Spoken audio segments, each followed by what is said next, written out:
Good evening, ladies and gentlemen, and welcome to this evening's Summit High School Theater Arts performance. At this time, we gently remind you to turn off all cell phones and electronic devices and to refrain from photography of the show. Now sit back, relax, and prepare to fall head over heels for love's labors lost.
Upon our brazen tombs, and then grace us in the disgrace of death. Therefore, brave conquerors, for so you are, that war against your own affections and the huge army of the world's desires. Whoa! Our late edict shall strongly stand in force. Navarre shall be the wonder of the world. Our court shall be a little academy, still and contemplative in living art. You three, Baron, Dumaine, and Longueville, have sworn for 3 years' term to live with me, my fellow scholars, and to keep those statutes that are recorded in this schedule here. Your oaths are passed, and now subscribe your names that his own hand may strike his honor down that violates the smallest branch herein. If you are armed to do as sworn to do, subscribe to your deep oaths, and keep it too. I am resolved. 'Tis but a 3 years' fast. The mind shall banquet, though the body pine. Fat paunches have lean pates, and dainty bits make rich the ribs, but bankrupt quite the wits. My loving lord Dumaine is mortified. The gross manner of these world's delights he throws upon the gross world's baser slaves. To love, to wealth, to pomp, I pine and die with all these living in philosophy. I can but say their protestation over. So much, dear liege, I have already sworn. That is, to live and study here 3 years. But there are other strict observances, as not to see a woman in that term, the which I hope is not enrolled there. And 1 day in a week to touch no food, and but 1 meal on every day besides, the which I hope is not enrolled there. And to sleep but 3 hours in the night, and not be seen to wink of all the day, the which I hope is not enrolled there. Oh, these are barren tasks, too hard to keep. Not to see ladies, study, fast, not sleep. Your oath is passed to pass away from thee. Let me say no, my liege, and if you please, I only swore to study, with your grace, and stay here in your court for 3 years' space. You swore to that, Baron, and to the rest. Yea and nay, sir, I swore in jest. What is the end of study? Let me know. Why, that to know which else we should not know. Things hidden barred, you mean, from common sense? Aye, that is study's godlike recompense. Come on, then. I will swear to study so. To know the thing I am forbid to know. As thus, to study where I well may dine, when I to feast expressly am forbid. Or study to meet some mistress fine, when mistresses from common sense are hid. Or, having sworn too hard a keeping oath, study to break it and not break my troth. If study's gain be thus and this be so, study knows that which yet it doth not know. Swear me to this, and I will ne'er say no. These be the stops that hinder study quite, and train our intellects to vain delight. Why, all delights are vain, but that most vain, which with pain purchased doth inherit pain. As painfully to pore upon a book, to seek the light of truth, while truth the while doth falsely blind the eyesight of his look. Study me how to please the eye indeed, by fixing it upon a fairer eye, who dazzling so that eye shall be his heed, and give him the light that it was blinded by. How well he's read to reason against reading. Proceed well to stop all good proceeding. He weeds the corn, but still lets grow the weeding. Well, sit you out. Go home, Baron. Adieu. No, my good lord, I have sworn to stay with you. Give me the paper and let me read the same, and to the strictest decrees I'll write my name. How well this yielding rescues thee from shame. Item, that no woman shall come within a mile of my court. Hath this been proclaimed? 4 days ago. Let's see the penalty. On pain of losing her tongue. Who devised this penalty? Mary, that's an eye. Sweet lord, and why? To fright them hence with that dread penalty. A dangerous law against gentility. Item, if any man be seen to talk with a woman within the term of 3 years, he shall endure such public shame as the rest of the court can possibly devise. This article, my liege, yourself must break. For well you know, here comes an embassy, the French king's daughter, with whom yourself to speak, a maid of grace and complete majesty, about surrender up of Aquitaine, to her decrepit, sick, and bedrid father.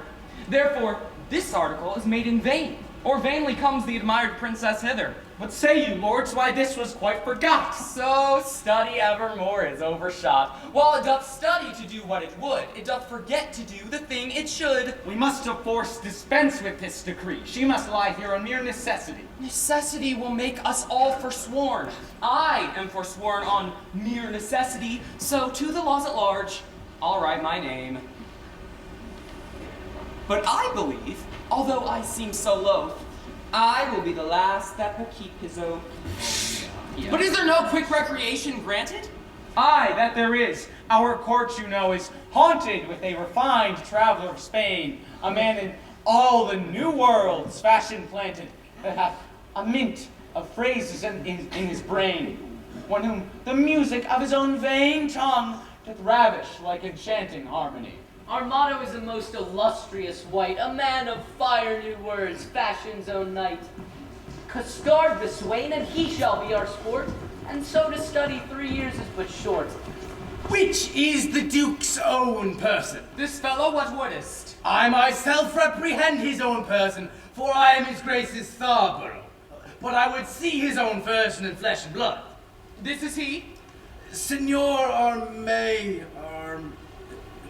commends you. There is villainy abroad. This letter will tell you more. Oh, sir, the contents thereof are as touching me. A letter from the magnificent Armado. Howsoever the matter, I hope in God for high words. A high hope for a low heaven. God grant us patience. To hear or forbear laughing? To hear meekly, sir, and to laugh moderately, or to forbear both. Well, sir, be it as the style to give us cause decline in the merriness. Oh, the matter is to me, sir, as conquering Jacquinetta, the matter of it is, I was taken in the manner. In what manner? In manner and form following, sir, all of those three. I was seen with Jacquinetta, sitting with her upon the form, and taken following her into the park. Now for the manner, it is the manner of a man to speak to a woman for the form in some form. Will you hear this letter with attention? As we would hear an oracle. Oh, such the simplicity of a man to hearken after flesh. Great deputy, the working's vicegerent and sole dominator of Navarre, my soul's earth god and body's fostering patron. Not a word of co-starred yet. So it is. It may be so, but if he says it so, he's in telling true but so. Peace. Be to me, and every man dares not to fight. No words. Of other man's secrets, I beseech you. So it is, besieged with sable-colored melancholy, that I did commend to the black oppressing humor of the most wholesome physic of thy health-giving air. And, as I am a gentleman, betook myself to walk. There did I see that low-spirited swain, that base minnow of thy mirth. Me? That unlettered, small knowing soul. Me? That shallow vessel. Oh, still me. Which, as I remember, hight Costa. Oh, me! Sorted and consorted against the established proclaimed edict and continent canon, with With this I fashion to say, where we... With the wench. With a child of our grandmother Eve, a female, or for thy more sweet understanding, a woman. Him I, as my ever-esteemed duty breaks me on, have sent to thee to receive the meed of punishment by thy sweet grace's officer, Anthony Dull, a man of good repute, carriage, bearing, and estimation. Shall please you, sir, I am Anthony Dull. That's me. For Jaquaneta, so is the weaker vessel called that I apprehended with the aforesaid swain, I keep her as a vessel of the law's fury, and shall, at the least of thy sweet notice, bring her to trial. thine in all compliments of heart-burning and devoted duty, Don Adriano de Armado. This is not so much as I looked for, but the best I've ever heard. Aye, the best for the worst. But, sirrah, what say you to this? Sir, I do confess the wench. Did you hear the proclamation? I do confess much of the hearing of it, but little of the marking of it. It was proclaimed a year's imprisonment to be taken with a wench. Oh, I was taken with none, sir. I was taken with a damsel. Well, it was pronounced damsel. Sir, I will pronounce your sentence. You shall fast a week with bran and water. Oh, I pray a month with mutton and porridge. And Don Armada shall be your keeper. My Lord Barone, see him delivered o'er. And go, ye lords, to put to practice that which to each other hath so strongly sworn. I'll lay my head to any good man's hat. These laws and oaths will prove an idle scorn. Sirrah, come on. I suffer for the truth, and for the truth it is I was taken with Jaquaneta. Jaquaneta is a true girl, of which it may someday smile again. Until then, sit thee down, sir.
When a man of great spirit grows melancholy. A great sign, sir, that he will be sad. Why, sadness is one and the self-same thing, dear imp. No, oh Lord, sir, no. How canst thou part sadness and melancholy, tender juvenile? By a familiar demonstration of the working, my tough signor. Why, tough signor? Why, tough signor? Why, tender juvenile? Why, tender juvenile? I spoke it, tender juvenile, as a congruent epithet appertaining to thine young age, which we may nominate tender. And I, my tough signor, as an appurtenant title of your time, which we may nominate tough.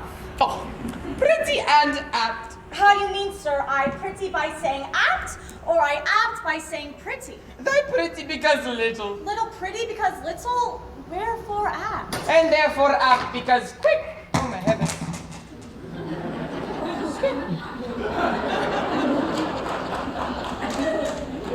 I promised to study for 3 years with the Duke.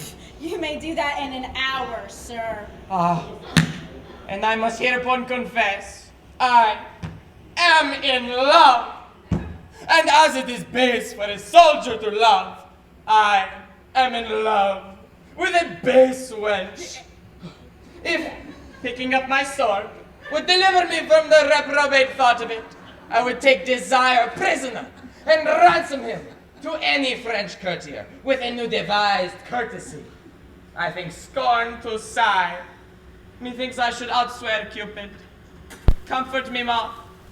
What great men have been in love?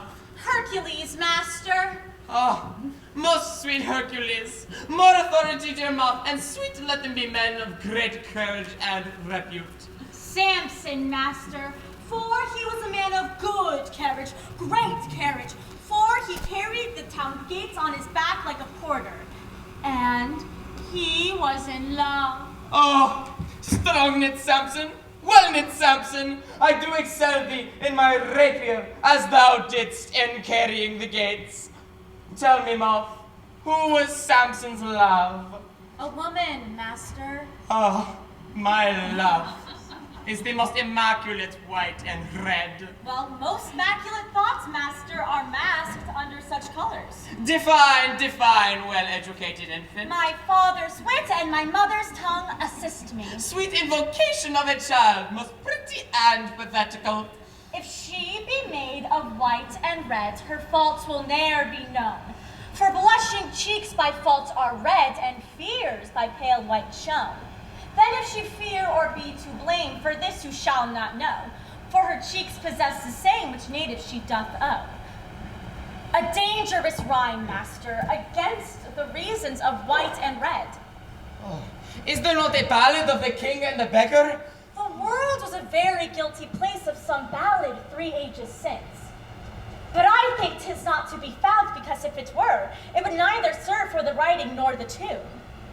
Yes, I will have that subject newly writ o'er by some mighty precedent. I do love that country girl I took in the park with the rational hind costard.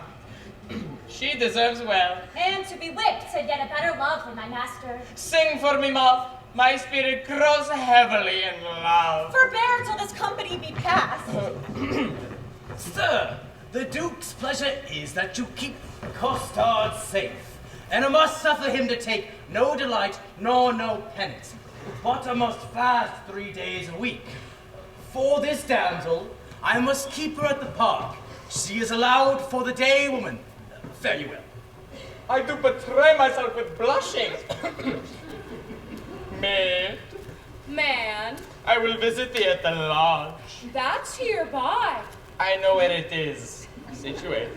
Lord, how wise you are. I will tell thee wonders. With that face. I love thee. So I've heard you say. Farewell. Fair weather after you. Sir, the rope. Oh, Sir, yes, the yes, rope. but of course. Go over there, Custard.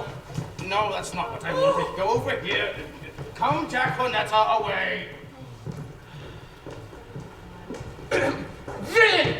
Thou shalt fast for thine offenses ere thou be pardoned. Well, sir, when I do it, I shall do it on a full stomach. Oh, thou shalt be heavily punished. I am more bound to your fellows, or but lightly rewarded. Shut this man up, take him away. Come, you transgressing knave, away. Let me not be pent up. I will fast being loose. No, sir, now fast and loose, now shalt to prison. I thank God I have as little patience as another man. Therefore, I can be quiet. I do affect the very ground, which is base. Wear her shoe, which is base, sir. Gathered by her foot, which is basest doth tread. No, I shall be forsworn, which is a great argument of falsehood, if I love. But how can that be true love, which is falsely attempted? Love is a familiar. Love is a devil. There is no evil angel but love. Yet was Samson so tempted, and he had excellent strength. Yet was Solomon so seduced, and he had great wit. Ah, yes, Cupid's butt shaft is too hard for Hercules' club, and thus, too much odds for a Spaniard's rapier. His disgrace is to be called boy, for his glory is to subdue men. Adieu, valor, rust, rapier, be still, drum, for your manager is in love, yea, he loveth. Assist me some extemporal god of rhyme, for I am sure I shall turn sonnet, devise wit, write pen, for I am for whole volumes in folio. Yes.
Now, madam, summon up your dearest spirits, consider who the king your father sends, to whom he sends, and what's his embassy. Yourself held precious in the world's esteem, to parley with the sole inheritor of all perfections that a man may owe. Matchless Navarre, the plea of no less weight than Aquitaine, a dowry for a queen. Be now as prodigal of all dear graces, as nature was in making graces dear, when she did starve the general world beside, and gave them all to you. Good Lord, Boyette! My beauty, though but mean, needs not the painted flourish of your praise. Beauty is bought by judgment of the eye, not uttered by base sale of chapmen's tongues. I am less proud to hear you tell my worth than you are much willing to be counted wise in spending your wit in the praise of mine. But now to task the tasker, good Boyette. You are not ignorant. All telling fame doth noise abroad. Navarre hath made a vow. Till painful study shall outwear 3 years, no woman may approach his silent court. Therefore, to seemeth it a needful course, before we enter his forbidden gates, to know his pleasure.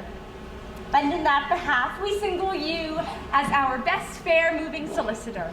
Tell him the daughter of the King of France, on serious business, craving quick dispatch, importunes personal conference with his grace. Haste signifies so much while we attend like humble-visaged suitors his high will. Proud of employment, willingly I go. All pride is willing pride, and yours is so. Who are the votaries, my loving lords, that art thou, fellows, with this virtuous duke? Lord Longueville is one. Know you the man? I know him, madame. At a marriage feast between Lord Perigord and the beauteous heir of Jacques Falconbridge, solemnized in Normandy, saw I this Longueville. A man of sovereign parts he is esteemed, well fitted in arts, glorious in arms. Nothing becomes him ill that he would well. The only soil of his fair virtue's gloss, if virtue's gloss would stain with any soil, is sharp a wit matched with too blunt a will, whose edge hath power to cut, whose will still wills. It should none spare that come within his power. Some merry mocking lord belike, is it so? They say so most that most his humors know. Such short-lived wits do wither as they grow. Who are the rest? The young Dumaine, a well-accomplished youth, of all that virtue loved for virtue loved, most power to do most harm, least knowing ill, for he hath wit to make an ill shape good, and shape to win grace, though he hath no wit. I saw him at the Duke Alanson's once, and much too little of that good I saw is my report to his great worthiness. Another of these students at that time was there with him, if I have heard a truth. Baron, they call him, but a merrier man. Within the limit of becoming mirth, I never spent an hour's talk with all.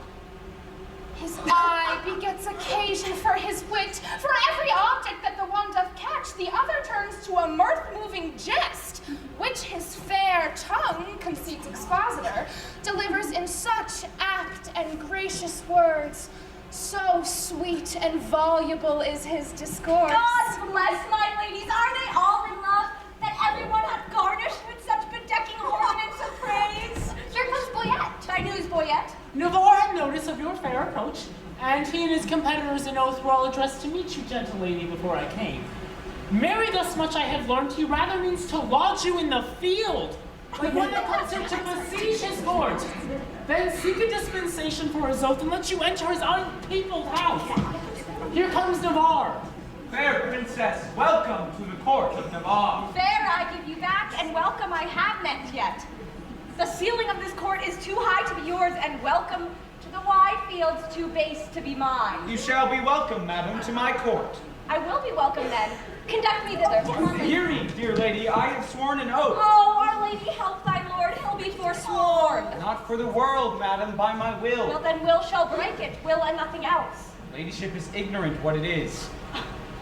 Were my lord so, his ignorance were wise, where now his knowledge must prove ignorance. I hear your grace hath sworn at housekeeping. 'Tis deadly sin to keep that oath, my lord, and deadly sin to break it. But pardon me, I am too sudden bold, to teach a teacher ill beseemeth me. Vouchsafe to read the purpose of my coming, and suddenly resolve me in my suit. Madam, I will if suddenly I may. You will the sooner that I were away, for you'll prove perjured if you make me stay.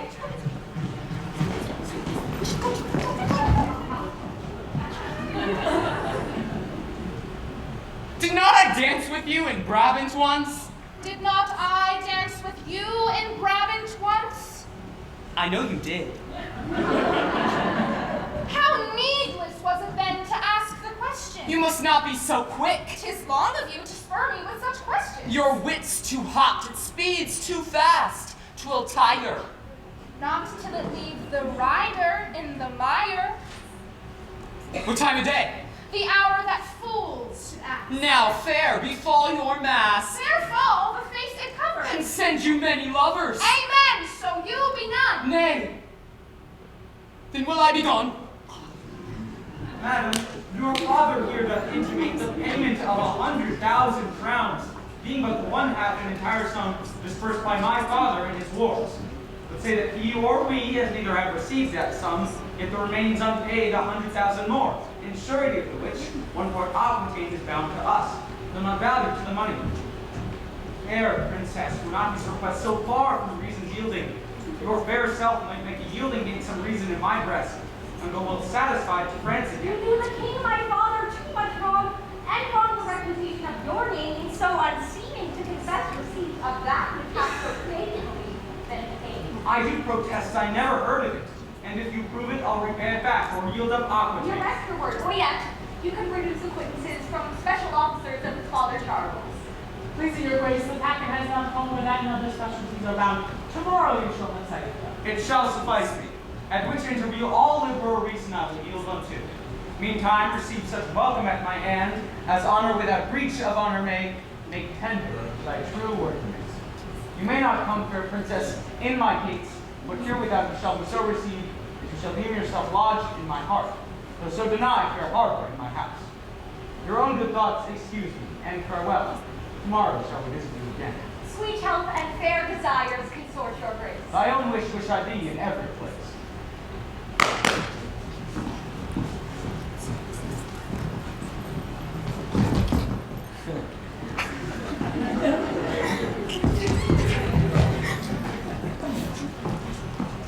Lady, I will commend you to mine own heart. Pray you do my commendations. I would be glad to see it. I would you heard it groan. Is the fool sick?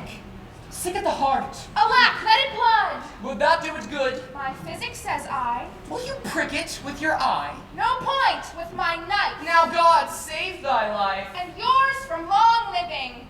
I cannot stay Thanksgiving. Sir, I pray you a word. What lady is that, say? The Anne Allinson, Catherine her name. The gallant lady. This year fare you well. I beseech you a word. What is she in the white? A woman sometimes, if you saw her in the light. Perchance light in the light, I desire her name. She hath but one for her own, to desire that were a shame. Pray you, sir, whose daughter? Her mother's, I've heard. Oh, God's blessing on your beard. Good sir, be not offended, she is the heir of Falconbridge. Nay, my collar is ended. She is a most sweet lady. Not unlike sir, that may be. What's her name in the cap? Rosaline, by good hap. Is she wedded or no? To her will, sir, or so. You are welcome, sir. Adieu. Farewell to me, sir, and welcome to you. That last is Barone, the merry madcap lord. Not a word with him, but a jest. And every jest but a word. It was well done of you to take him at his word. If my observations, which very seldom lie by the heart's still rhetoric disclosed with eyes, Navarre is infected. With what? With that which we lovers entitle affected.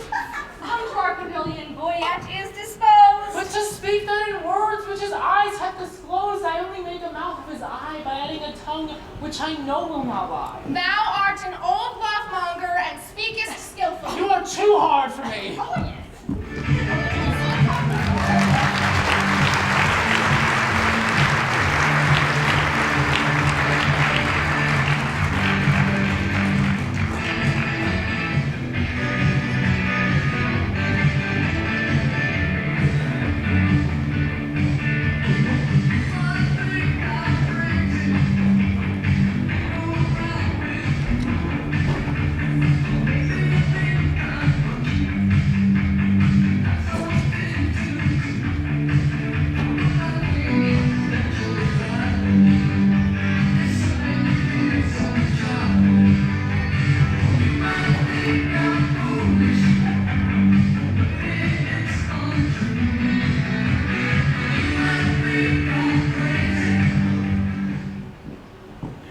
Warble child.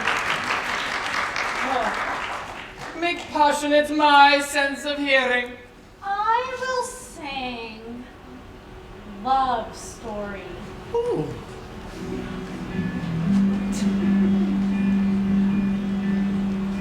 We were both young when I first saw you. I close my eyes and a flashback starts. I'm standing there in the balcony of summer air. See the lights, see the party, the ball gowns, seeing you make your way through the crowd. Little did I know that you were Romeo and you were throwing pebbles, and my daddy said stay away from Juliet, and I was crying on the staircase begging you please don't go. And I said, Romeo, take me somewhere we can be alone. I'll be waiting, all that's left to do is run. You'll be the prince and I'll be the princess. It's a love story, baby, just say yes.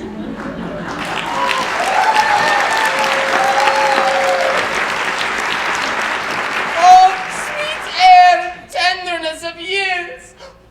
Take this key, give enlargement to the swain, bring him festinately hither, for I must employ him in a letter to my love. But master, will you win your love in a French brawl? What meanest thou? Brawling in French? No, my complete master, but to jig off tune at tongue's end, canary to it to your feet, humor it by turning up your eyelids, sigh a note, sing a note, sometimes through the throat as if you swallowed love by singing love, sometimes through the nose as if you snuffed up love by smelling love, or with your hat penthouse-like with the shop of your eyes, with your arms crossed on your thin belly like a rabbit in a spit, or with your arms in your pockets after your man in an old painting. But keep not long in one tune, but a snip and away. These are compliments. These are humors. These betray nice wenches that would be betrayed without them. How hast thou purchased this experience? By a penny of observation. But have you found your love? Almost I had. Negligent students, learn by her heart. By heart and in heart. And out of heart. All three I will prove. What wilt thou prove? A man, if I live, and this. By, in, and without. Upon the instant. By your heart you love her, because your heart cannot come by her. In your heart you love her, because your heart is in love with her. And out of heart you love her. Being out of heart you cannot enjoy her. Oh, I am all these three. And 3 times as much more, and yet nothing at all. Fetch hither the swain, for he must carry me a letter. Oh, a message well sympathized. A horse to be ambassador for an ass. What sayest thou? Oh, no, marry, sir, you must put the horse upon the ass, for he is very slow-gated. But I go. The way is but short. Away! As swift as lead, sir. I say, let it slow. You are too swift, sir, to say so. But is the lead slow which is fired from a gun? Sweet smoke of rhetoric! She reputes me the cannon, and the bullet, that is she. I shoot thee at the swain. Thump and I flee. Oh, most acute juvenile, voluble and free of grace. Oh, by thy favor, sweet welkin, I must sigh in thy face. Oh, rude melancholy, valor gives thee thy place. My heralds return. Master Costard is broken in a shin. Some enigma, some riddle. Come, thy envoy. Begin. No enigma, no riddle, no l'envoy, no salve in the mail, sir. Oh, sir, a plantain, a plain plantain. No l'envoy, but a plantain. Ooh. But tell me, how is a costard broken in a shin? I was going Thou hast no feeling of its moth. I will speak that's l'envoy. I, Costard, running out safely within, fell over the threshold and broke my shin. By virtue, thy silly thought my spleen, the heaving of my lungs provokes me to ridiculous smiling all by my stars. Okay. By thy virtue, I mean setting thee at liberty. Ooh. Thou art immured, restrained, captivated, bound. True, and you'll be my purgation and let me loose. I give thee thy liberty and set thee from durance, and in lieu thereof impose on thee nothing but this to the country maid Jaconetto. There is remuneration, for the best word of mine honor is rewarding my dependents. Muff, follow. like the sequel I, Senor Costard, adieu. Oh, my sweet ounce of man's flesh. Now, I will look to this remuneration. Remuneration? Oh, that's the Latin word for 3 farthings. 3 farthings. Remuneration. Oh, what's the price of this ankle? 1 penny? Why it carries it? Why it carries a name fairer than a French crown. Oh, I will never buy and sell out of this word. My good knave Costard, exceedingly well met. Pray you, sir, how much carnation ribbon may a man buy with a remuneration? What is a remuneration? Oh, marry, sir, halfpenny farthing. Why, then 3 farthing worth of silk. Oh, I think your worship, God be with you. Stay, Costard, I must employ thee. As thou wilt win my favor, do one thing for me that I shall entreat. Oh, when will you have it done by? This afternoon. Oh, okay, I will do it. Thou knowest not what it is. I shall know what it is when I have done it. Why, villain, thou must know what it is first. Oh, I'll come to your worship tomorrow morning. It must be done this afternoon. Hark, it is but this. The princess comes to hunt here in the park, and in her train there is a gentle lady. Rosalind, they call her. Go to her, ask for her, and do commend this sealed up counsel. There's thy garden. Now go. Garden? Oh, sweet garden. Better than remuneration. Oh, 11 pence farthing better. Most sweet garden. I will do it, sir, in print. Garden remuneration, garden remuneration, garden. And I, forsooth, in love.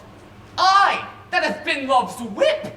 A very beadle to a humorous sigh, a critic, nay, a night watch constable, a domineering pedant, or the boy than whom no mortal so magnificent. This wimpled, whining, purblind, wayward boy, this senior, junior, giant, dwarf, Dan Cupid, regent of love rhymes, lord of folded arms, the anointed sovereign of sighs and groans, liege of all loiterers and malcontents, dread prince of plackets, king of codpieces, sole imperator and great general of trotting paraders. My little heart, and I to be a corporal of his field, and wear his colors like a tumbler's hoop?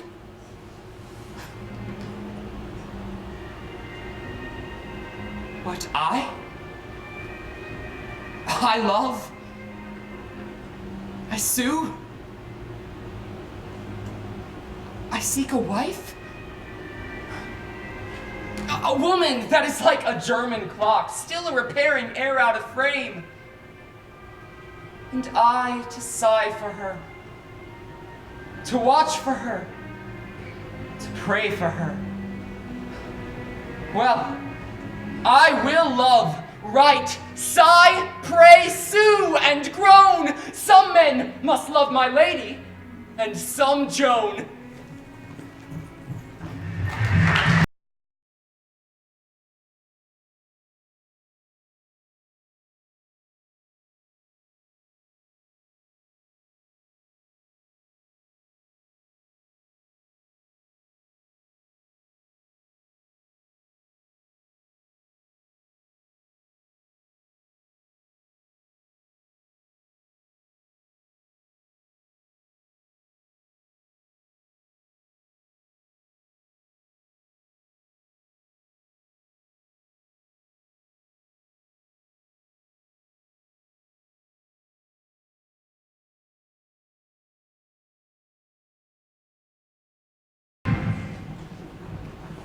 Was that the king that spurred his horse so quickly against the steep uprising of the hill? I know not, but I think it was not he. Whoe'er was, I showed a mounting mind. Well, lords, today we shall have our dispatch, and on Saturday return to France again. Then, Forester, my friend, where is the bush where I must stand and play the murderer in? Hereby, upon the edge of yonder coppice, I stand where you may make the fairest shoot. I think, my beauty, I am the fairest shoot. Therefore thou speakst the fair shoot. Oh, pardon me, madam, for I meant not so. What? First praise me and again say no. Oh, not fair, short-lived pride, alack for woe. Yes, madam, fair. Nay, never paint me now. Where fair is not, praise cannot mend the brow. Here, good my lass, take this for telling true. Fair payment for foul words is more than due. Nothing but fair is what you inherit. See, my beauty will be saved by merit. Oh, heresy and fair fit for these days. A giving hand, though foul, shall have fair praise. But come the bow, now mercy goes to kill. And shooting well is then accounting ill. Thus will I save my credit in the shoot.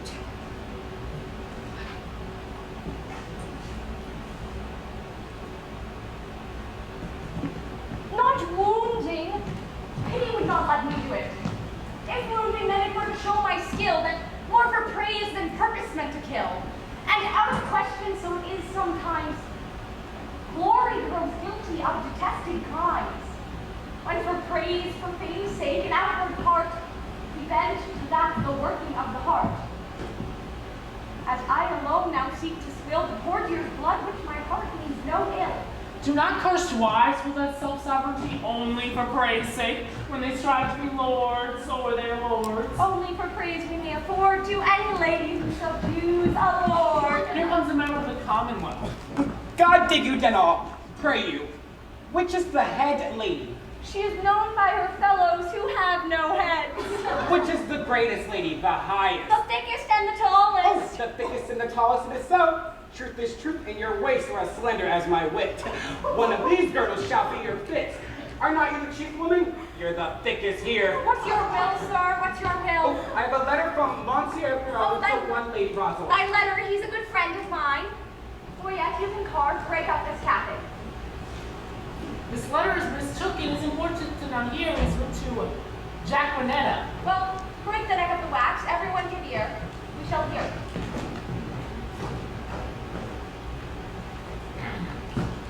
By heaven that thou art fair, most infallible true, that thou art beauteous, truth itself, that thou art lovely, have commiseration on thy heroical vassal. The most illustrious King Petua set eyes upon the pernicious and indubious beggars that are often, and it was he that might rightly say, Veni vidi vici, and to anonymize in the vulgar, oh base and obscure vulgar, He came, saw, and overcame. I am the king, for so stands the comparison. Thou the beggar, for so witnesseth thy loneliness. Shall I command thy love? I may. Shall I entreat thy love? I could. Shall I enforce thy love? I will. What shalt thou exchange for rags, robes, tittles, titles, and for thyself me? Thus expecting your reply, I profane my lips on my foot, my eyes on my picture, and my heart on my every part. Thine in the dearest design of industry, Don Adriano d'Armado. What plume of feathers hath with this letter? What vein, what weathercock, did you ever hear better? This Armado is a Spaniard that keeps here in court to fantasy of an archo and plays sport with the king and his bookmates. Who givest thou this letter? I told you, my lord. And who shouldst thou give it to? From my lord to my lady. From which lord? To which lady? From my lord Prom, a good master of mine. Oh, to one lady of France, called Rosalind. Thou hast mistaken this letter. Come, lord, away. 'Twill be thine another day. Who is the shooter? Who is the shooter? Why, she that bears the bow. I, my continent of beauty. Well, then, I am the shooter. Finally put off. My lady goes to kill horns, but if thou marry, hang me by the neck of horns that year miscarried, finally put on. If we choose by the horns, then yourself come not near, finally put on, indeed. You still wrangle with her, Boyette, and she strikes at the brow. But she herself is hit lower. Have I hit her now? Oh, by my troth, most pleasant how both did fit it. Oh, mark a marvelous well shot, for they both did hit it. I fear too much rubbing. Good night, my good owl. By my soul, a swing, a most simple clown. Lord, Lord, how the ladies and I have put him down. Oh, my troth, most sweet jest, most inkany vulgar wit, when it comes so smoothly off, so obscenely as it were knit. Armado, on the other hand, a most dainty man, to see him walk before the lady and bear her fan. To see him kiss his hand? And I will swear, and his page, on the other hand, a handful of knit. Ah, the heavens' most pathetical knit. Sola, sola.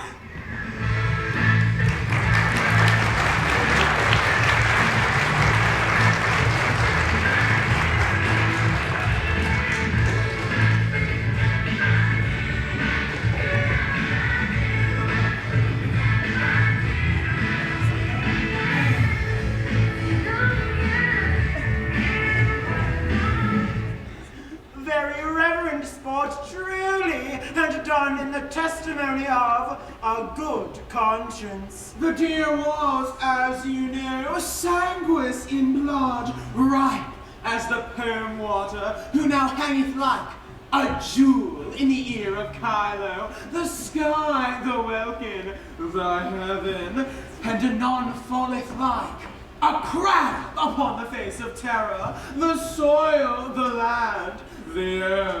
Truly, Master Holofernes, the epithets are sweetly varied, like a scholar at the least. But, sir, I assure ye, 'twas a buck of the first head. Sir Nathaniel, hard credo.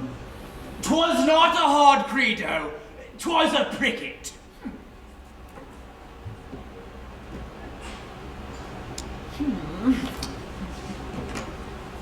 Most barbarous intimation, yet a kind of insinuation, as it were, in via, in way of explication, facere, as it were, replication, or rather ostentar to show, as it were, his inclination after his undressed, unpolished, uneducated, unpruned, untrained, or rather, unlettered, or rather, unconfirmed fashion, to insert again my hot credo for a deer.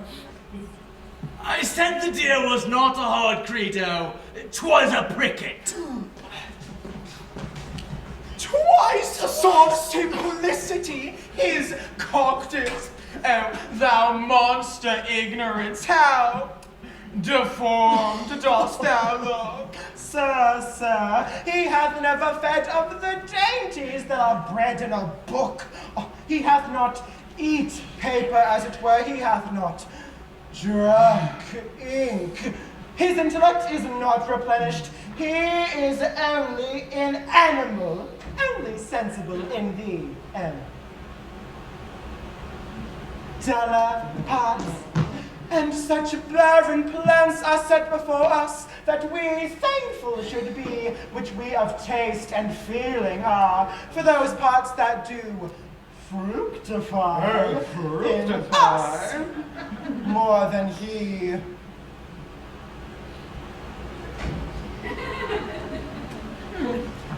You two, hello, sir. You two are bookmen. Can you tell me by your wit what was a month old at Cain's birth? That's not 5 weeks old as yet. Dick Tinner, good man, Doe. Dick Tinner, good man, Doe. What is Dick Tinner? A title to Phoebe. To Luna. To the moon. Oh, big wrong. The moon was not a month old when Adam was no more, and wrought not to 5 weeks when he came to 5 score. The illusion holds in the exchange. 'Tis true indeed. The collusion holds in the exchange. God comfort thy capacity. I say the illusion holds in the exchange. And I say the pollution holds in the exchange. For the moon was never but a month old. And I say beside that, 'twas a cricket that the princess killed. Sir Nathaniel, will you hear an extemporal epitaph on the death of the deer, and to humor thee, ignorant, call I the deer the princess killed a pricket? Purge, good master Holofernes. Purge, so it shall please thee to abrogate scurrility. I will something affect the letter, for it argues facility. The prayful princess pierced and pricked a pretty pleasing pricket. Some say a sore, but not a sore, till now made sore with shooting. The dogs did yell, put L to sore, and sorrel jumps from thicket. Or pricket sore, or else sorrel, the people fall a hooting. If sore be sore, then L to sore makes 50 sores, one sorrel. Of one sore I 100 make by adding but one more L. A rare talent. Oh, no. If talent be a claw, look how he claws him with a talent. This is a gift I have, simple, simple, a foolish, extravagant spirit full of forms, figures, shapes, objects, ideas, apprehensions, motions, revolutions. These are begot in the ventricle of memory, nourished in the womb of Pia Mater, and delivered upon the mellowing of the occasion. But the gift is good in those in whom it is acute. And I am thankful for it. Sir, I praise the Lord for you, and so may my parishioners, for their sons are well tutored by you, and their daughters profit very greatly under you. You are a good member of the Commonwealth. Good morrow, Master Parson.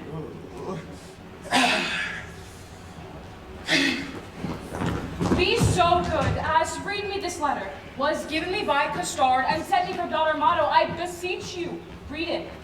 Under pardon, sir, what are the contents? Or rather, as Horace says in his, what my soul, verses. Aye, sir, and very learned. Let me hear a staff, a stanza, a verse. Lege Domine. If love make me forsworn, how shall I swear to love? Never faith could hold, if not to beauty vowed. Though to myself forsworn, to thee unfaithful prove. Those thoughts to me were oaks, to thee like oaths he is vowed. Studies his bias leaves, and makes his book thine eyes, where all those pleasures live that art would comprehend.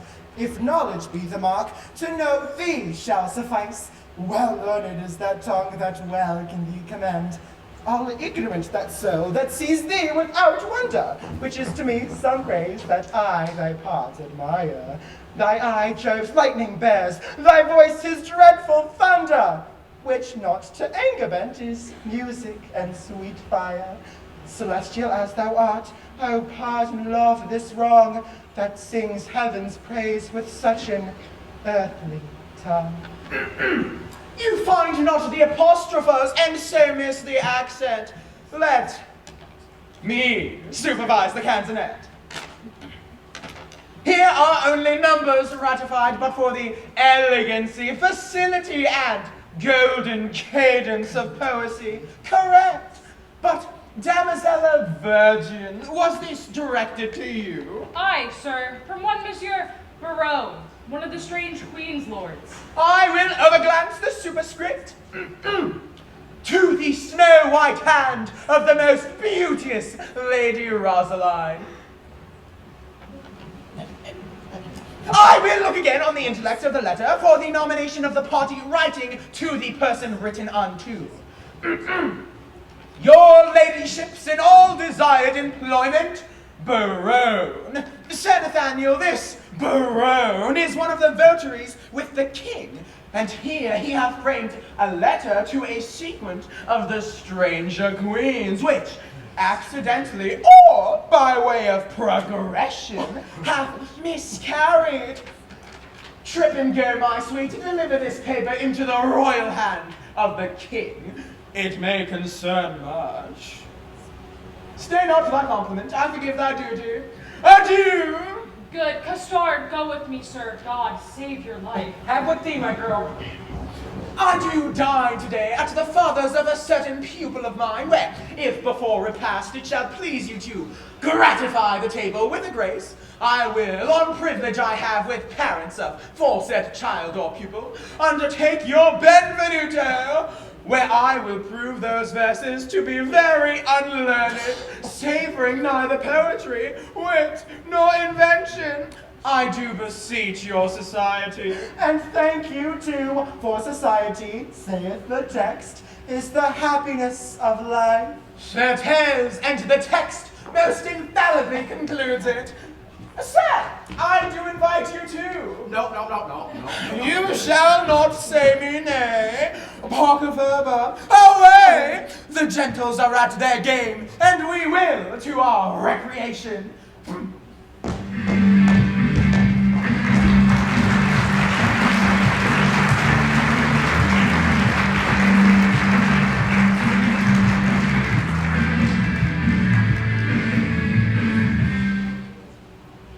The king he is hunting the deer, I am coursing myself. They have pitched a toil, I am toiling in a pitch that defiles. Defile?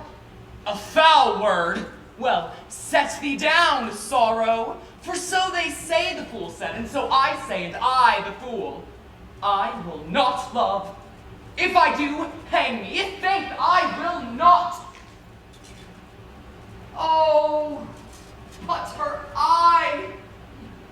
By this light, for her eye, I would not love her. Yes, for her 2 eyes. Well, I do nothing in the world but lie, and lie in my throat. By heaven, I do love, and it hath taught me to rhyme and to be melancholy. And here is part of my rhyme, and here my melancholy. Well, she hath one of my sonnets already. The clown bore it, the fool sent it, and the lady hath it. Sweet clown, sweeter fool, sweetest lady. By the world, I would not care a pin if the other 3 were in. Here comes one with the paper. God give him grace to groan. Ay, me! Shoot by heaven, proceed, sweet Cupid. Thou hast stumped him with thy bird bolt in the left path. In faith, secrets. So sweet a kiss the golden sun gives not to those fresh morning drops upon the rose, as doth thy eye beams when their fresh rays have smote the night of dew that on my cheeks down flows. Nor shines the silver moon one half so bright through the transparent bosom of the deep. as doth thy face through tears of mine give light. Thou shinest in every tear that I do weep, no drop, but as a coach doth carry thee, so ridest thou triumphing in my woe. But do not love thyself, then thou wilt keep my tears for glasses, and still make me weep. O Queen of Queens, how far dost thou excel? No thought can think, nor tongue a mortal tell. How shall she know my griefs? I'll drop the paper. Sweet leaves, shade, folly. Who is he comes here, long of ill, and reading? Listen, ear, now in thy likeness one more fool appear. I am forsworn. Why, he comes in like a perjure wearing papers. In love, I hope, sweet fellowship and shame. One drunkard loves another of thy name. Am I the first that hath been perjured so? I could put thee in comfort, not by two that I know. Thou makest the triumvirate, the corner cup of society, the shape of love's Tiber that hangs up simplicity. I fear these lines lack power to move. Oh, sweet Maria, empress of my love. These numbers I will tear and write in prose. Oh, rhymes are guards on wanton Cupid's hose. Disfigure not his slop. The same shall go. Did not the heavenly rhetoric of thine eye, against whom the world cannot hold argument, persuade my heart to this false perjury? Vows for thee broke deserve not punishment. A woman I forswore, but I will prove, thou being a goddess, I forswore not thee. My vow was earthly, thou a heavenly love. Thy grace being gained cures all disgrace in me. Then thou, fair sun, which on my earth doth shine, exhalest this vapor vow. In thee it is. If broken then, it is no fault of mine. If by me broke, what fool is not so wise to lose an oath to win a paradise? This is a liver vein which makes flesh a deity, a green goose a goddess, pure idolatry. God, amend us, God, amend! We are much out of the way. To whom shall I send? Company, stay! All hid, an old infant play. Like a demigod, here I sit in the sky, as wretched fools secrets heedfully o'er eye. Oh heavens, I have my wish, to main transformed, 4 woodcocks in a dish. Oh, most divine Kate, oh, most profane coxcomb. By heaven, wonder in a mortal eye. By earth she is not corporal, there you lie. Her amber hair, for foul have amber quoted. An amber color raven was well noted. As upright as the cedar. Stoop, I say, her shoulder is with child. As fair as day. Aye, some days, but then no sun must shine. Oh, that I had my wish! And I had mine, and mine too, good Lord! Amen, so I had mine. Is that not a good word? I would forget her, but a fever she reigns in my blood and will remembered be. A fever in your blood? Why then incision would let her out in saucers. Oh, sweet Miss Prison. Once more I'll read the ode that I've writ. Once more, I'll mark how love can vary wit. On a day, alack, the day, love, whose month is ever May, spied a blossom passing fair, playing in the wanton air. Through the velvet leaves the wind, all unseen can passage find, that the lover, sick to death, wish himself the heaven's breath. Ere, quoth he, thy cheeks may blow, ere would I my triumph sow. But, alack, my hand is sworn, ne'er to pluck thee from thy thorn. Thou, alack, for youth unmeet, youth so apt to pluck a sweet. Do not call it sin in me that I am forsworn for thee, thou for whom Jove would swear, Juno but an Ethiop were, and deny himself for Jove. Turning mortal for thy love, shall I send in something else more plain, and shall express my true love's fasting pain. Oh, would the king grow in long and who the numbers too, ill to example, ill from my forehead, my foot nose, where none offend, where all alike do dote. Dumaine, thy love is far from charity. You may look pale, but I should blush, I know, to be caught overheard and taken napping so. Come, sir, you blush, as his your case is such. You chide at him, offending twice as much. You do not love Maria Longaville? Did never sonnet for her sake compile, nor never lay his wreathed arms apart, his loving bosom to keep down his heart. I have been closely shrouded in this bush, and marked you both, for you both did blush. Heard your guilty rhymes, observed your passion, saw sighs reek from you, noted well your fashion. Ay me, says one, oh Jove, the other cries. One her hairs were gold, crystal the other's eyes. You would for paradise break faith and troth, and Jove, for your love, would infringe an oath. What will Borone say when that he shall hear faith so infringed which such zeal did swear? How will he scorn, how will he spend his wit? How will he triumph, leap, and laugh in it? For all the wealth that ever I did see, I would not have him know so much by me. Now step I forth to whip hypocrisy.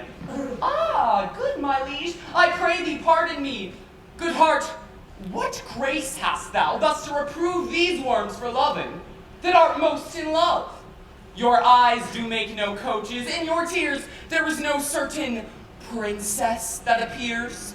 You'll not be perjured, 'tis a hateful thing, tush, none but minstrels like of sonneting. Oh, what a scene of foolery have I seen, of sighs, of groans, of sorrows, and of teens. Oh me, with what great patience have I sat to see a king transformed to a gnat, to see great Hercules whipping a gig. Where lies thy grief? Oh, tell me, good Dumaine, and gentle Longaville, where lies thy pain? And where, my lieges, all about the breast, a coddle, ho! Too bitter is thy jest. Are we betrayed thus to thy o'erview? Not you to me, but I betrayed by you. I that am honest. I that hold it sin to break the vow that I am engaged in. I am betrayed by keeping company with men like men of inconsistency. For when shall you hear that I will write a thing in rhyme, or spend a minute's time in pruning me? When shall you hear that I will raise a hand, a foot, a leg, a limb, a brace, a brow, a breast? Oh. Oh my God. Soft, whither away so fast? A true man or a thief that gallops so? I post from good love. Good lover, let me go. God bless the king. What present hast thou there? Some certain treason. What makes treason here? Nay, it makes nothing, sir. If it mar nothing neither, to treason and you go in peace away together. I beseech your grace, let this letter be read. Our parsons misdoubted, it was treason, he said. Baron, read it over. Where hadst thou? Of Castard. Where hadst thou? Of Don Armado? How now, what is in you? Why dost thou care? A toy, my liege, a toy. Your grace needs not fear it. It did move him to passion, and therefore let's hear it. It is Baron's writing, and here is his name. Ah, you horse on loggerhead, you were born to do me shame! Guilty, my lord, guilty. I confess. What? That you three fools lacked me fool to make up the mess. He, you, and you, my liege. And I are pig purses in love, and all deserve to die. Now dismiss this audience, and I shall tell you more. Now the number is even. True, true, we are four. Will these turtles be gone? Hence, sirs, away! Walk aside the true folks and let the traitors stay. True folks. Sweet lords, sweet lovers, oh, let us embrace, as true we are as flesh and blood can be. Young blood doth not obey an old decree, and thereby all forsworn. But what of this? Are we not all in love? Nothing so sure. and thereby all forsworn!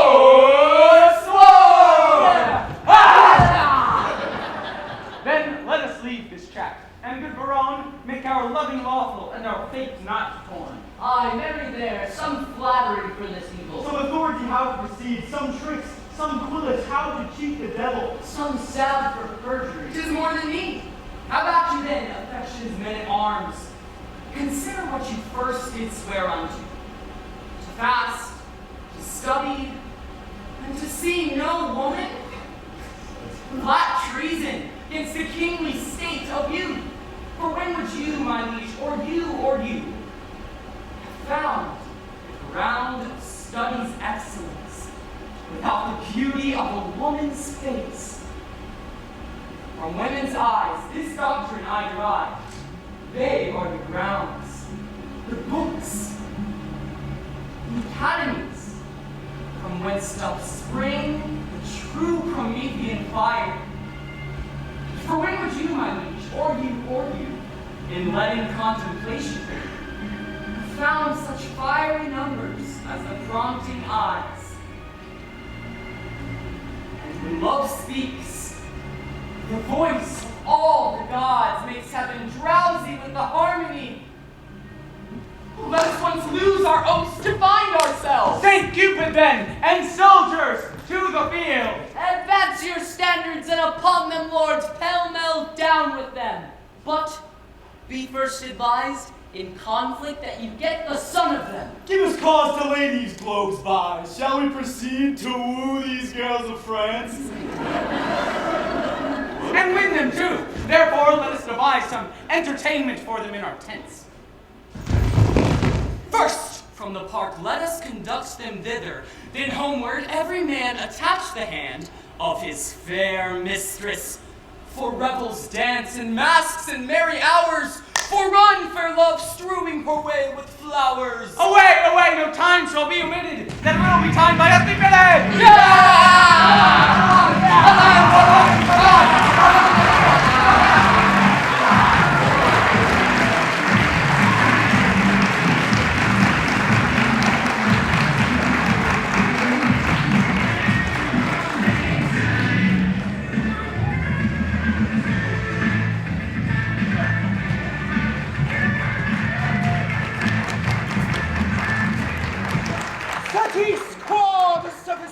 I praise God for you, sir. Your reasons at dinner have been sharp and sententious, pleasant without scurrility, and strange without heresy. I did converse this quantum day with a companion of the king's, who is entitled, nominated, or called Don Adriano de Armado. Nervi herminem tanquamte. His humor is lofty, his discourse peremptory, his tongue filed, his eye ambitious, his gait majestical, and his general behavior vain, ridiculous, and rhetorical. He is too pigid, too spruce, too affected, too odd, as it were, too peregrinate, as I may call it, a most singular and choice epithet. He draweth out the thread of his verbosity finer than the staple of his argument. I abhor such fanatical fantasime, such insatiable and point-devised companions, such rackers of orthography, as to speak doubt, fine when he should say doubt, debt when he should pronounce debt, D-E-B-T, not D-E-T. He cleveth a cab, car, have, hall, never, vocator, never, nay, abbreviated knee. This is abominable, which he would call abominable. It insinuated me of infinite and intelligence domine to make frantic lunatic laus deo bene intelligo bon bursting in a little scratch. Twill, sir, videne quis finit udeo et piaudeo Chira quare chira not sirrah. Men of peace well encountered. necessary, sir. Salutation. They have been at a feast of languages and stolen the scraps. Oh, they have lived long in the alms basket of words. I marvel thy master hath not eaten thee for a word. For not long the word as honorific, abilitude, and a tababoose. Thou art easier swallowed than a black dragon. Peace, the peal begins. Monsieur, are you not lettered? Yes, yes. He teaches the horn book. Ah, do you not educate the youth at the church house on top of the mountain? I do, Sam's question. Well, sir, it is the king's most sweet pleasure and affection to congratulate the princess at her pavilion in the posteriors of this day, which the rude multitude call the afternoon. The posterior of the day, most generous, sir, is liable, congruent, and measurable for the afternoon. The word is well called, shows, sweet, and apt. I do assure you, sir, I do assure. Sir, the king is a noble gentleman, and my familiar, I do assure ye, very good friend. For what is inward between us, let that pass. I beseech thee, remember thy courtesy, I beseech thee, apparel thy head. But among other serious and important designs, of great import indeed too, it will please his grace by the world to lean your head upon my poor shoulder, and with his royal finger dally with my excrement, my mustachio. My mustachio. But sweetheart, let that pass. I do implore secrecy. The king is to have me present the princess by some delightful ostentation, or show, or pageant, or firework, or antique. Antique! Indeed. Now, knowing that the curate and your sweet self are good at such eruptions and breaking out in mirth, I have acquainted you with all to crave your assistance. Sir, you shall present before her the 9 worthies! Sir, as concerning some entertainment of time, some show in the posterior of this day, to be rendered by our assistants at the command of the king, and this most gallant, illustrious, and learned gentleman before the princess, I say none so fit as to present the 9 worthies! Where will we find men worthy enough to present them? Joshua yourself, myself, and this gallant gentleman, Judas the Maccabeus, this Swain, because of his great limb or joint, shall pass Pompey the Great, the page, Hercules. Pardon, sir, error. She is not quantity enough for the worthy's thumb. She is no larger than the end of his club. Shall I have audience? She shall present Hercules in minority. Her enter and exit shall be strangling a snake, and I will have an apology for that purpose. An excellent device. So if the audience may hiss, you may cry, "Well done, Hercules! Now thou crushest the snake." That is a way to make an offense gracious, though you have a grace to do it. You. And for the rest of the worthies, I will play 3 myself. Oh, thrice worthy gentlemen. Shall I tell you all the thing? We attend. We will have, if this fudge not, an antique. I beseech you, follow. An antique. Here, good man Joe, thou hast spoken no word all this while. Nor understood, none neither, sir. Allons, we shall employ thee. Then I'll make one in a dance. Also, or I'll play on the tabor to the worthies. They shall dance the head. Most dull, honest dull, to our sport away!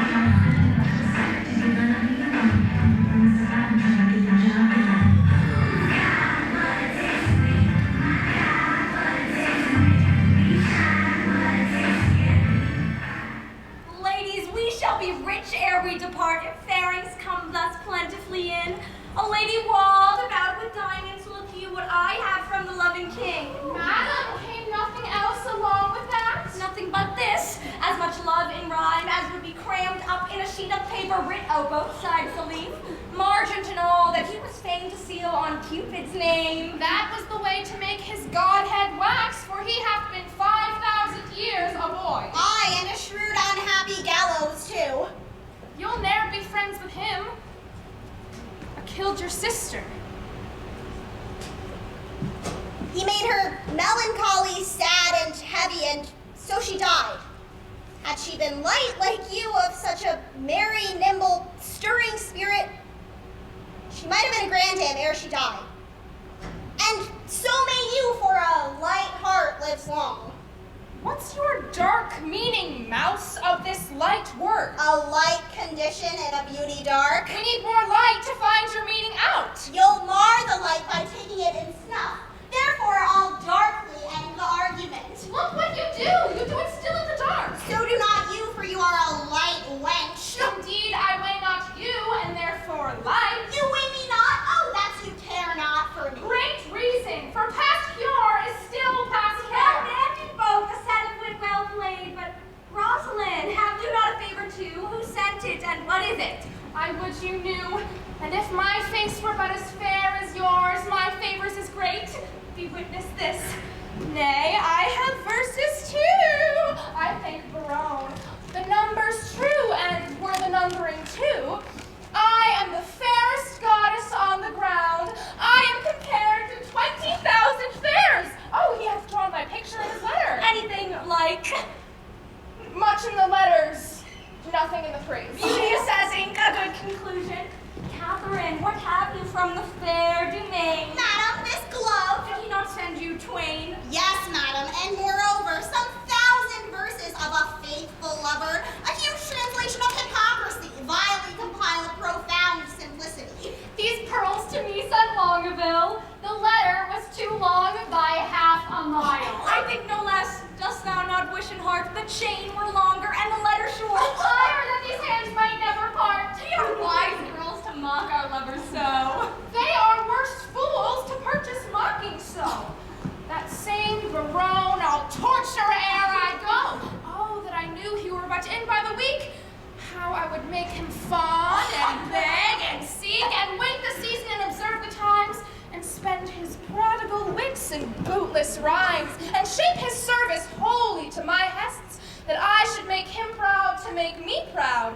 That jests. So pertaught like would I o'ersway his state, that he should be my fool, and I his fate. Yes, girl. None are so surely caught when they are catched, as wit turned fool. Folly in wisdom hatched hath wisdom's grace, and with the help of school and wit's own warrant to grace a learned fool. The blood of youth burns not with such excess as gravity's revolt to wantonness. I'll drink to that. Folly in fools bears not so strong a note as glory in the wise when wit doth dote. Since all the power thereof it doth apply to prove by wit worth in simplicity. Oh, I'm stabbed with laughter, where's her grace? Prepare, madam, prepare, arm wench's arm. Encounters mounted are against your peace. Love doth approach disguised, armed in arguments. You'll be surprised. Muster your wits and stand in your own defenses, or hide your heads like cowards and fly ahead. Saint Dennis to Saint Cupid, what are they that charge their breath against us? Say, stout, say. Under the cool shade of the sycamore, I thought to rest mine eyes in half an hour. When lo, to interrupt my purpose rest, I might behold addressed to the king and his companions. Warily I stole to make her bid goodbye, and overheard what you shall overhear, that by and by disguise they will be here. What come they to visit us? They do, and are pale thus, like Muscovites or Russians, as I guess. Their purpose is to parlay, to court, and to dance, and everyone that love me advance into their several mistress so, which they'll know by favors several which they did bestow. But ladies, the gallants too shall be tasked, for we will everyone be masked, and not a man of him will have the grace, despite of suit, to see a lady's face. Hold, Rosaline, This favor thou shalt wear, so shall the king take thee for his dear, and give me thine, so shall Barone take me for Rosaline. And change your favors too, so your loves woo contrary, deceived by these removes. Come on then, wear your favors most inside. But in this changing, what is your intent? The effect of my intent is to cross theirs. They do it but in mocking merriment, and mock for mock is only my intent.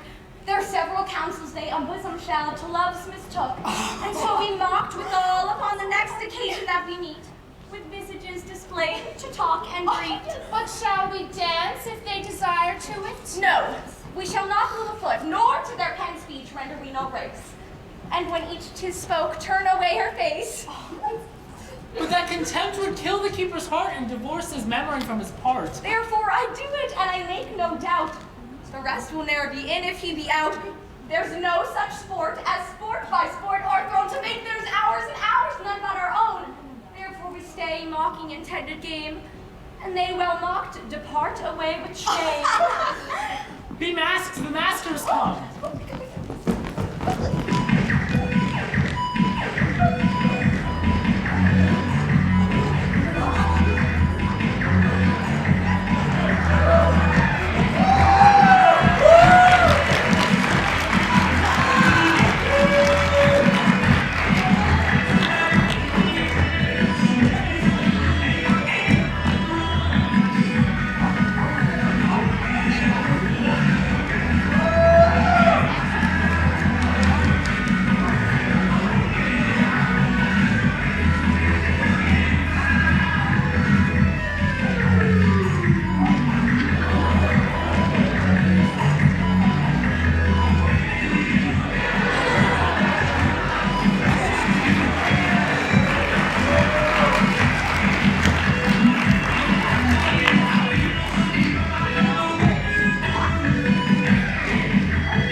Nothing but peace and gentle visitation. Very good, very good, very good. What would they say? Nothing but peace and gentle visitation.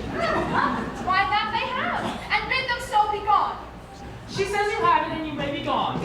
Say to her we have measured many miles to try the measure on this dress. Very good, very good, very good. Many a mile to try to measure with you on this grass. It is not so. Ask them how many inches is in 1 mile. If they have measured many, the measure then of one is easily told. If to come hither you have traveled miles and many miles, the princess bid you tell how many inches doth fill up 1 mile. Tell her we measure them by weary steps. She hears herself. How many weary steps of many weary miles you have o'ergone are numbered in the travel of 1 mile? We number nothing that we spend for you. Our duty is so rich, so infinite that we may do it still without the comp. Vouchsafe to show the sunshine of your face, that we like savages may worship it. My face is but a moon, and clouded too. Blessed are clouds to do as such clouds do.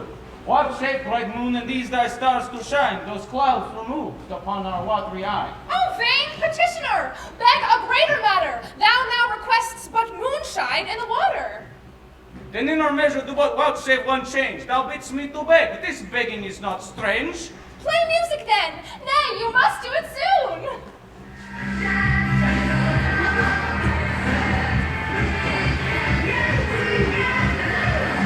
Not yet! No dance!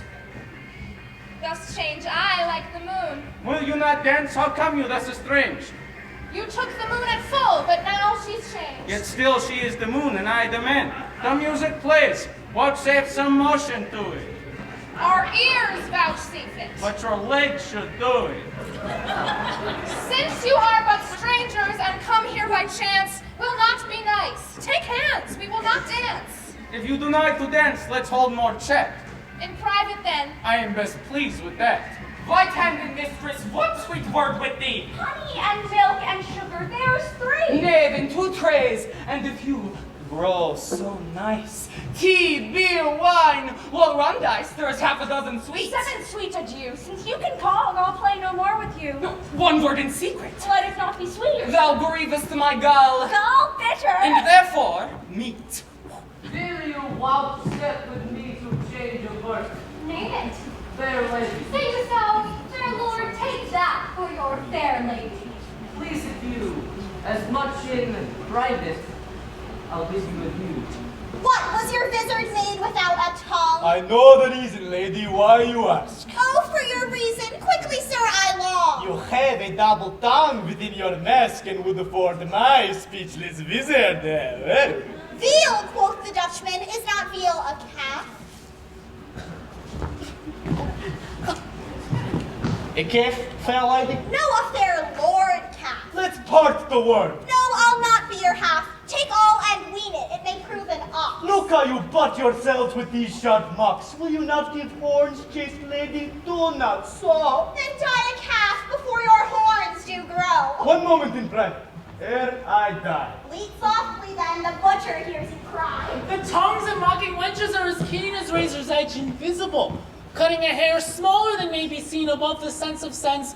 So sensible seemeth their conference, their conceit have wings, bullets, arrows, thought swifter things.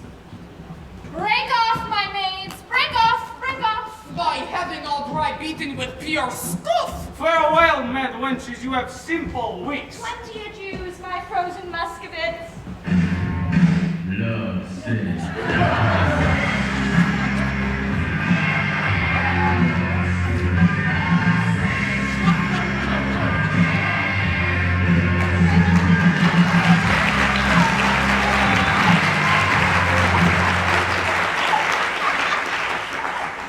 Are these the breed of which so wondered at? Tapers they are with their sweet breasts puffed out. Well-liking wits they have. Gross, gross, fat, fat. Will they not, think you, hang themselves tonight?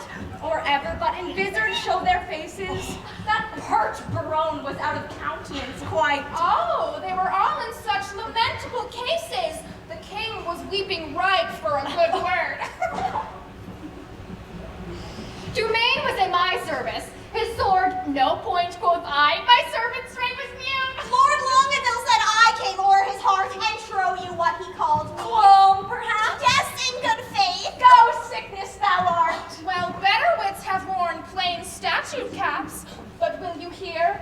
The king is my love sworn. Baron hath plighted all faith to me. If Longaville was for my service born. But Dumaine is mine as sure as bark on a tree. Madam and free mistresses, give ear. Immediately again they will be here in their own shapes, for it can never be they take this harsh indignity. Will they return? They will, God knows, therefore change favors. And when they do repair, blow like sweet roses in summer air. But what shall we do if they return in their own shapes to woo? Good madam, if by me you'll be advised, let's mock them still as well known as disguised. Let us complain to them what fools were here, disguised like Muscovites in shapeless gear, and wonder what they were and to what end their shallow shows and prologue vilely penned, and their rough carriage so ridiculous shall be presented at our tent to us. Ladies, withdraw, for the gallants are at hand. Whip to our tent as bros run o'er the land.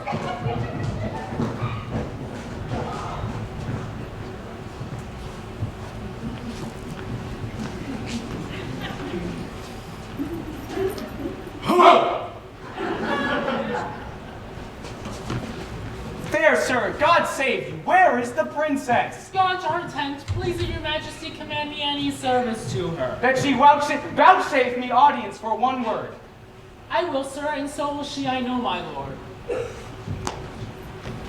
This fellow pecks up wit as pigeons peas, and utters it again when God doth please. Had he been Adam, he had tempted Eve. A blister on his sweet tongue with my heart, that put Armado's page out of his part. See where it comes, behavior what wert thou, till this madman showed thee, and what art thou now? All hail, sweet madam, and fair time of day. Fair in all hail is foul as I conceive. Construe my speeches better if you may. Then wish me better, I will give you leave. We came to visit you, and purpose now to lead you to our court. Vouchsafe it then. This field shall hold me, and so hold your vow. Nor God nor I delights in perjured men. Rebuke me not for that which you provoke. The virtue of your eye must break my oath. Your nickname Virtue, vice you should have spoke, for virtue's office never breaks men's throat. Now by my maiden honor, yet as pure as the unsullied lily, a world of torments though I should endure, I would not yield to be your house's guest. So much I hate a breaking cause to be of heavenly oaths, vowed with integrity. Oh, you have lived in desolation here, unseen, unvisited, much to our shame. It is not so, my lord. We have had pleasant pastimes and games. A mess of Russians left us but of late. How, madam? Russians? I, my lord, trim gallants full of courtship and state. Madam, speak true. It is not so, my lord. My lady, to the manner of the days, in courtesy gives undeserving praise. We four, indeed, confronted were with four in Russian habit. An hour here they stayed and talked apace, and in that hour, my lord, they did not bless us with one happy word. I dare not call them fools, but this I think. When they are thirsty, fools would fain have drink. This jest is dry to me. Fair gentle sweet, your wit makes wise things foolish. When we greet, by light we lose light. Your capacity is of that nature to your huge store. Wise things seem foolish, and rich things but poor. This proves you wise and rich, for in my eye... I am a fool, and full of poverty. But that you take what doth to you belong. It were a fault to snatch words from my tongue. Oh, I am yours, and all that I possess. All the fool mine? I cannot give you less. Which of the visors was it that you wore? Where? When? What vizard? Why demand you this? There, then, that vizard, that superfluous case that hid the worse and showed the better face. We are described, they'll mock us now downright. Let us confess and turn it to a jest. Amazed, my lord, why your highness looks so sad. Help him, hold his brows, he'll swoon. Why look you pale? Seasick, I think, coming from Muscovy? Thus pour the stars down, plagues for perjury. Can any face of brass hold longer out? Here stand I, lady.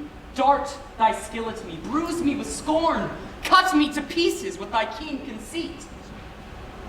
My love for thee is sound, sans crack or flaw. Sans, I pray you. Yet I have a trick of the old rage. Bear with me, I am sick.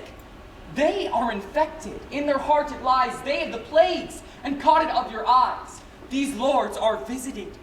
And you are not free, for the Lord's tokens on you do I see. They are free that gave these tokens to us. Our states are forfeit, seek not to undo us. It is not so. For how can this be true that you stand here and forfeit, being those that sue? Peace, for I will not have to do with you. Teach us, sweet madam, for our rude transgression, some fair excuse. The fairest is confession. Were not you here even now disguised? I was fair, madam. And were you well advised? Madam, I was. When you then were here, what did you whisper in your lady's ear? That more than all the world did I respect her. When she shall challenge this, you will reject her. Upon mine honor, no. Your oath once broke, you force not to forswear. Despise me when I break this oath of mine. I will, and therefore keep it. Rosalind, what did the Russian whisper in your ear? Madam, he swore to me that he did hold me dear as precious eyesight, and did value me above this world. God give thee joy of him. The noble lord most honorably doth unhold his word. What mean you, madam? By my life, my troth, I never swore this lady such an oath. By heaven you did, and to confirm it plain, you gave me this. But take it, sir, again. My faith in this the princess I did give. I knew her by this jewel on her sleeve. Pardon me, sir, this jewel did she wear? And Verona, I think him is my dear. What will you have, me or your pearls again? Neither of either, I remit both twain. I see the trick on't. Here was a consent, knowing aforehand of our merriment. The ladies did change favors, and then we, following the signs, wooed but the sign of she. Much upon this it is, and might not you forestall our sport to make us thus untrue? You leered upon me, do you? There's an eye, wounds like a leaden sword. Full merrily hath this brave manager career been run. No, he is tilting straight. Peace, for I have done. Oh, welcome to Sarn. Oh, Lord, sir, they would know whether the 9 worthies shall come in or no. What, are there but 3? No, sir, but as bar a fine. For every 1% 3. And 3 times thrice is 9. Go bid them prepare. We'll turn finally off. We'll take some care. Prom, they will shame us. Let them not approach. We are shame-proof, my lord, and 'tis some policy to have one show worse than the king's and his company. I say they shall not come. Nay, my good lord, let me o'errule you now. That sport best pleases that the police know how. Where zeal strikes for content, and the contents dies in the zeal of that which presents. Their form confounded makes most form in mirth, when great things laboring perish in their birth. A right description of our sport, my lord.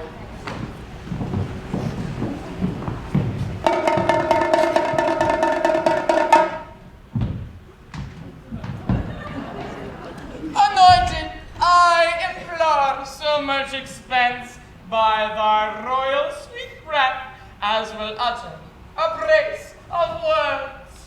Doth this man serve God? Why ask you? He speaks not like a man of God's making. This all is one, my fair, sweet honey monarch. I protest, the schoolmaster is exceeding fantastical. Too vain, too vain, too vain. We will put it as they say, de fortuna de la guerra.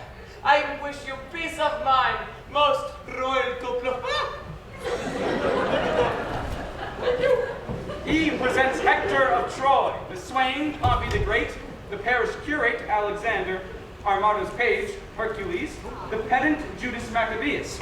And if these 4 worthies in their first show thrive, these 4 will change habits and present the other 5. There was 5 in the first show. The ship is under sail, and here she comes amain. I, Pompey am. You lie, you are not he. I, Pompey am. With Liberd's head on knee. I, Pompey am. Pompey's her name, the big. The great. It is great, sir. Pompey's her name, the great. That often filled with targe and shield did make my foe to sweat. And traveling along the coast, I hear her come by chance, and lay my arms across the leg of the sweet land of France. If your ladyship would say, thanks, Pompey, I had done. Great thanks, great Pompey. Oh, 'tis not so much worth, but I hope I was perfect. I made a little fault in the great. My hat to a halfpenny, Pompey proves the best worthy.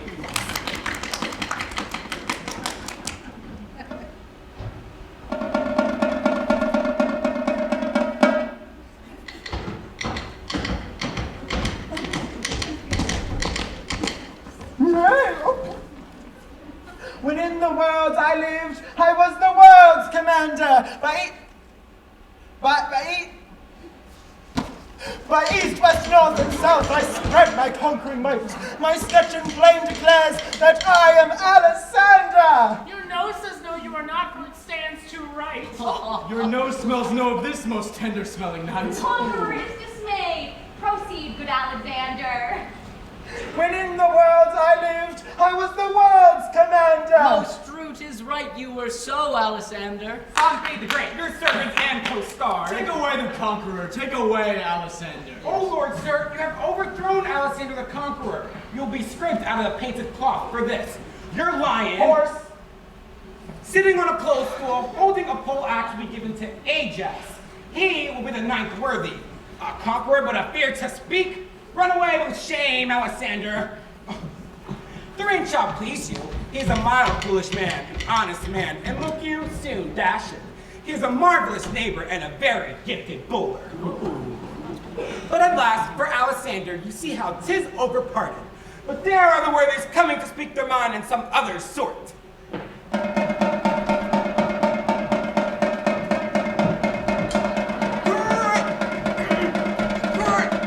Stop! Great Hercules is presented by this imp, whose club killed Cerberus, that three-headed Canis, and when he was a babe, a child, a shrimp, thus did he strangle serpents in his manners. Keep some state and Ajax and vanish.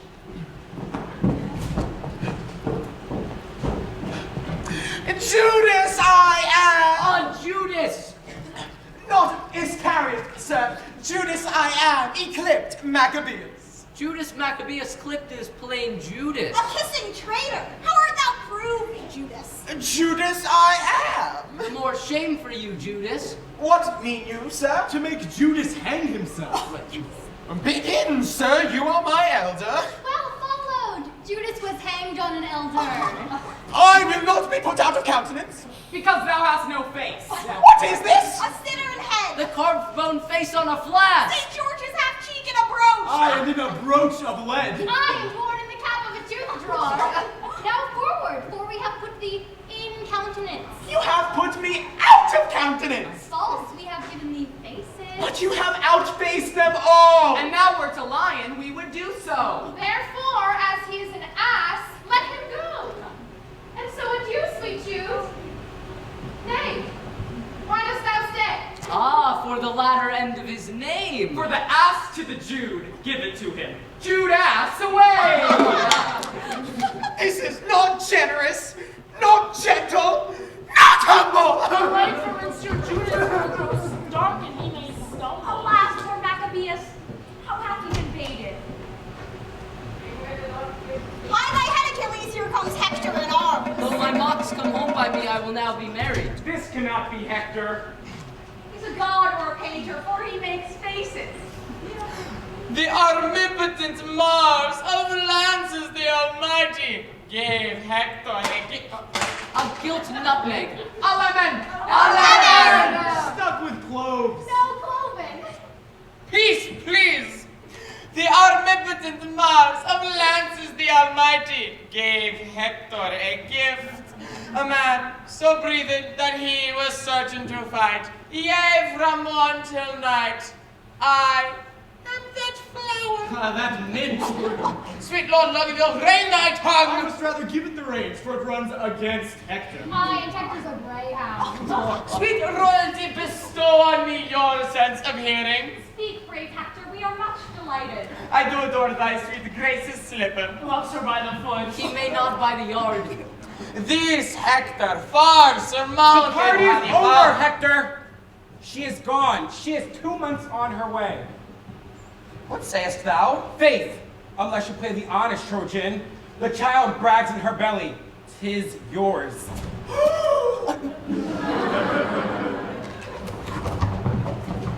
Dost thou infamize me among potentates? Thou shalt die. Then Hector shall be whipped for Jaquinetta that is quick by him, and hanged for Pompey that is dead by him. By the North Pole, I challenge thee. I will not fight like a northern man. I'll slash, I'll do it with my sword. I be pray you. Master, please take a buttonhole lower. Do you not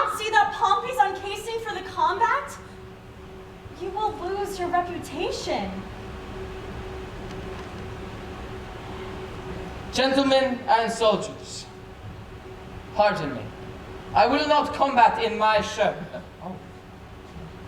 God save you, madame. Welcome there today, but that thou interruptest our merriment. I am sorry, madame, for the news I bring is heavy in my tongue. The king your father is dead. For my life. Even so, my tale is told. Worthies away. The scene begins to cloud. For mine own part, I breathe sweet air. For the most part, I have seen the day of wrong through the little hole of discretion. I will write myself a soldier. How fares your majesty? Will yet prepare, I will away tonight. Madam, not so. I do beseech you, stay. Prepare, I say. I thank you, gracious lords, for your fair endeavors, and entreat out of a new sad soul that you vouchsafe with your rich wisdom to excuse or hide the liberal opposition of our spirits. If overboldly we have borne ourselves in the converse of breath, your gentleness was guilty of it. Farewell, worthy lord. Let not the cloud of sorrow justle it from what it was purposed, since to wail friends lost is not by much so wholesome profitable, and to rejoice at friends but newly found. I understand you not, my griefs are double. Honest plain words best pierce the ear of grief, and by these badges understand the king. For your fair sakes, we have neglected time, played foul play with our oaths. Your beauty, ladies, hath much deformed us, fashioning our humors even to the opposed ends of our intents. We have received your letters full of love, your favors the ambassadors of love, and in our maiden council rated them at courtship. Pleasant jest and courtesy as bombast and as lying to the time. Yet more devout than this in our respects have we not been, and therefore met your loves in their own fashion like a merriment. Our letters, madam, showed much more than jest. So did our looks. We did not quote them so. Now, at the latest minute of the hour, grant us your loves. A time methinks too short to make a world without end bargain in. No, no, my lord, your grace is perjured much, full of dear guiltiness. And therefore this, if for my love, as there is no such cause, you will do aught, this you shall do for me. Your oath I will not trust, but go with speed to some forlorn and naked hermitage, remote from all the pleasures of the world. There stay until the 12 celestial signs have brought about the annual reckoning. If this austere, insociable life change not your offer made in heat of blood, if frosts and fasts, hard lodging and thin weeds nip not the gaudy blossoms of your love, that it bear this trial and last love, come challenge me. Challenge me by these deserts, and by this virgin palm now kissing mine, I will be thine. Until that instant, shut myself up in a mourning house, raining the tears of lamentation for the remembrance of my father's death. This thou do deny, let our hands part, neither entitled in the other's heart.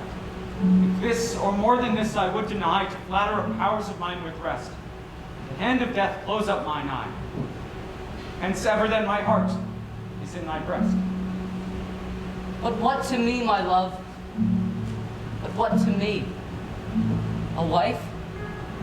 A beard, fair health, and honesty. With threefold love, I wish you all these three. Oh, shall I say, I thank you, gentle wife? Not so, my lord. A 12-month and a day, I'll mark no words that smooth-faced wooers say. Come when the king doth to my lady come, then, if I have much love, I'll give you some. I shall serve thee true and faithfully till then. Yet swear not, lest ye be forsworn again.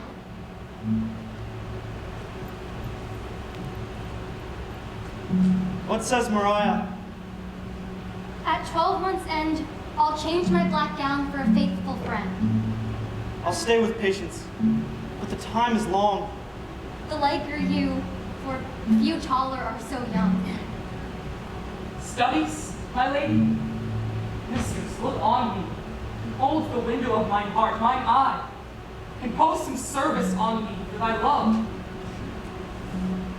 Oft have I heard of you, my lord Prom, before I saw you. The world's large tongue proclaims you as a man replete with mocks. To weed this wormwood from your fruitful brain, and therewithal to win me, if you please, without the which I'm not to be won. You shall, on this 12-month term from day to day, visit the speechless sick and still converse with groaning wretches. Your task shall be, with all the fierce endeavors of your wit, to enforce the pained impotent to smile.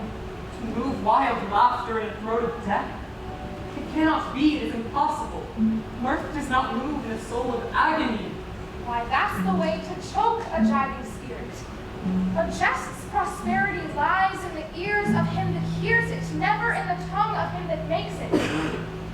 Then, if sickly ears, deafed with the clamors of their own dear groans, will hear your idle scorns, continue then, and I will have you and that fault with all. 12 months.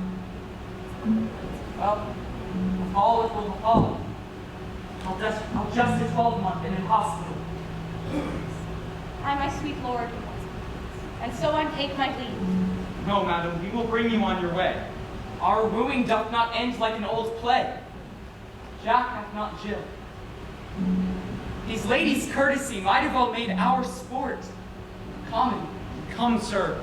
It wants a 12-month and a day. End 'twill end.